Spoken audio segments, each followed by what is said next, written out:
আজ আমাদের বাড়িতে কত কিছু হলো, তবে একটা ঘটনা মনের মধ্যে দাগ রয়েই গেল। আজকে সকালবেলা উঠে আমি যখন পুকুর ঘাটে গেলাম, দেখলাম একটা অচেনা ছেলে এই দিক দিয়ে আসছে। আসার পর আমাকে জিজ্ঞাসা করলো, অমুক গ্রাম যাব কোথায় গো? আমি আঙুল দিয়ে দেখিয়ে দিলাম ওইখানে। তখন জানতাম না যে কেন এসেছে। তার পেছনে দেখলাম 5খানা ছেলে আছে, দূরে একটা জায়গায় গাড়ি রেখে এসেছে। অত সকালবেলা মনে একটু প্রশ্ন হয়েছিল যে এত ছেলে সকালবেলা কি করবে।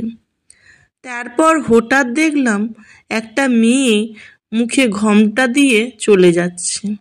সেই মেয়েটাকে একটু চেনা চেনা লাগছে। তারপর আমি বললাম, এই তুমি আমাকে এক্ষুনি ঠিকানা জিজ্ঞাসা করেছিলে না একটু আগেই? কোথায় যাচ্ছ তোমরা, কোথায় যাচ্ছ? সে অমনি ছুট। আমি তখন চেঁচামেচি করতে লাগলাম। সবাই হাজির হয়ে গেল। তারপর ওরা গাড়িতে উঠে বসতে না বসতে এই দিক থেকে সব লোক বেরিয়ে ওদের দিকে ধরে পড়ল।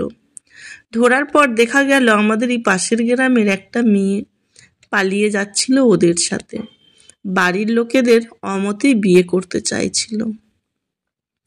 ছেলেটা শহরে থাকে, পয়সাওয়ালা, চাকরি করে। মেয়েটা এই সবে উচ্চ মাধ্যমিক দেবে। 18 বছর পূর্ণ হয়ে গেছে।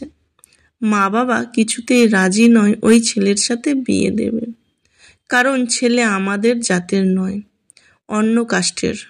তাই কেউ রাজি হচ্ছিল না। তবে হিন্দু, অন্য কাস্টের হলেও হিন্দু। সবাই বসে একটা আলোচনা করবে বলল। মেয়ে বলল, আমার তো 18 বছর পূর্ণ হয়ে গেছে, ও যেই কাস্টের হোক না কেন আমি ওকে বিয়ে করব। ছেলেও বলল, আমি ওকে বিয়ে করব। দুজনে যদি রাজি থাকে তাহলে বিয়ে কেন হবে না? বিয়ে অবশ্যই হবে। আজকে সন্ধ্যাবেলায় মনে হচ্ছে আমাদের এখানে একটা বিয়ে, হইচই করেই হবে আর কি। তারপর সবাই মিলে মেয়ের মা বাবাকে বুঝালো, রাজি করলো।